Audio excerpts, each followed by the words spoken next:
He was 18, excited, and finally headed toward the life he'd worked for, a scholarship, a chance to prove himself. But the moment he moved into his new neighborhood, everything shifted. Letters started appearing on his door, rules bent against him. The homeowners association, the people meant to keep peace, seemed determined to dismantle his future before it even began. What happens when your dreams collide with the quiet power of those who think you don't belong? This is the story of how one black student faced an entire system and refused to lose. Marcus Williams had always believed that hard work could silence doubt. Born and raised in a small city outside Atlanta, he'd spent his teenage years balancing tutoring sessions after school with a part-time job at a local grocery store. When the acceptance letter arrived, full scholarship to a top university, his mother cried, and for a moment it felt like generations of struggle had finally bent toward something brighter. That summer, he moved into a quiet, well-kept neighborhood near campus. Fresh paint, trimmed lawns, friendly smiles from a distance. It looked like the kind of place where dreams could grow roots. But beneath the calm surface, something uneasy waited. The first sign came as a notice taped to his door, politely worded but unsettling in its message. At first, Marcus thought it was a misunderstanding. Yet, as the days passed, he began to feel eyes following him when he left for class, curious, measuring, disapproving. The neighborhood that once seemed full of promise was changing shape, revealing rules and whispers that felt designed for someone else's peace, not his. He didn't know it yet, but this was only the beginning of the fight for his right to belong. At first, Marcus treated the first notice as an error, a misunderstanding about community standards. It claimed his mailbox didn't meet neighborhood regulations, though it was the same model as the neighbors. He replaced it anyway, determined to start fresh. But a week later came another letter. His car was improperly parked, though it rested squarely in his assigned spot. The notices multiplied, each more pointed, each laced with coded language about maintaining the neighborhood's image.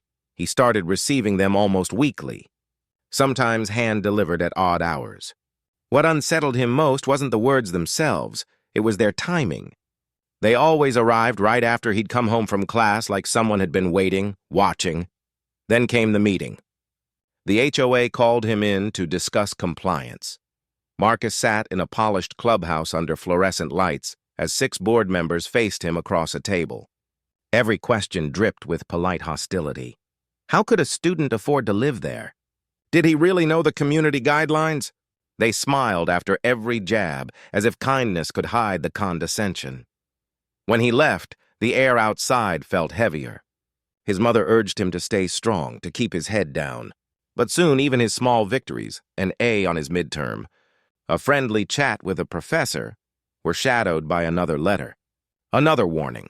Things escalated when the HOA imposed a fine, several $100s for unauthorized exterior modifications. The supposed offense? A graduation photo displayed in his apartment window. It was a symbol of pride, not defiance. He refused to take it down. The next morning, his car windows were shattered. No witnesses, no cameras, just silence. And still, the HOA insisted it had nothing to do with them, advising him instead to reconsider his choices. That night, lying awake, Marcus saw the street outside awash in yellow lamplight. He noticed a car idling at the curb as if on guard. His phone camera trembled as he filmed from the window, capturing only vague shapes and headlights before the car sped off. The fear crawled deeper. Viewers can almost feel him realizing that this wasn't just about rules anymore. This was about control, about power drawn from quiet hatred. But just as things reached their breaking point, Marcus decided something had to change.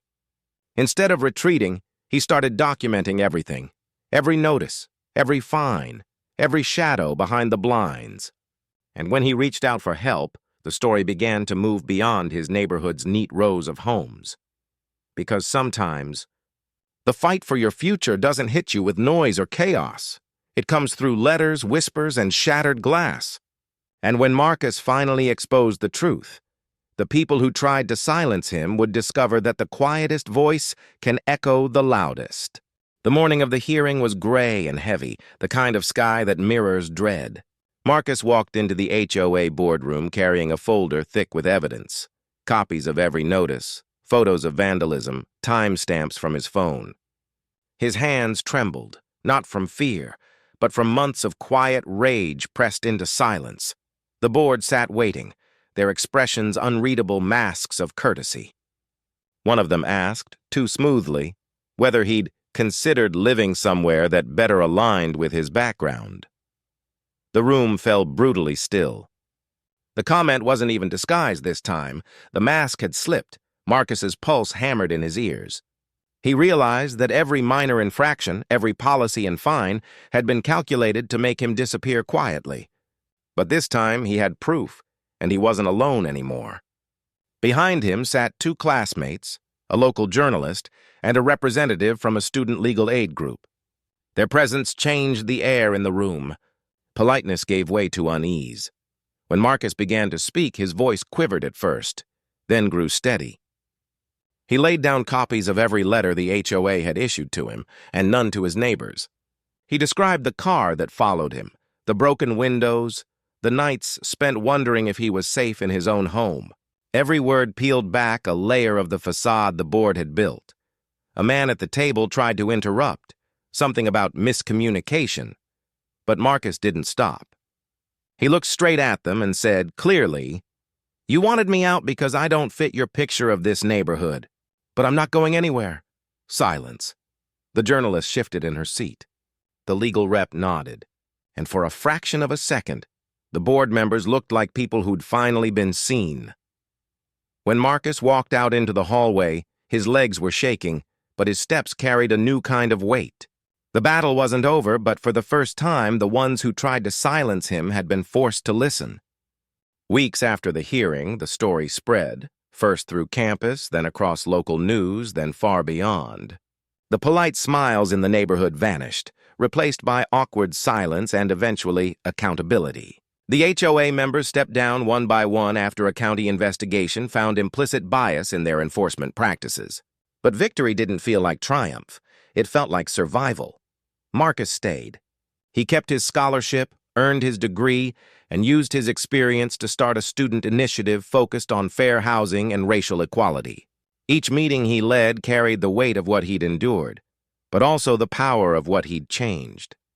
Some neighbors eventually apologized. Others avoided eye contact, as if pretending the past would erase it. But Marcus had learned something deeper. Racism doesn't always wear a hood or shout from the streets. Sometimes it hides in boardrooms, in policies, in the quiet decisions that decide who belongs and who doesn't. He'd faced it not with fury, but with proof, with truth. And that truth had multiplied, echoing through people who heard his story and refused to look away. The sign outside his apartment still reads, "Community rules apply to everyone." But for Marcus, those words mean more now, because he made them true. What began as a fight for one home became a lesson for an entire town, and a reminder for all of us. Silence protects no one. Change starts when we confront the systems that quietly decide who gets to dream freely. Because behind every rule, every policy, every so-called standard, there's a question we each must answer. Whose future are we protecting, and whose are we still trying to crush?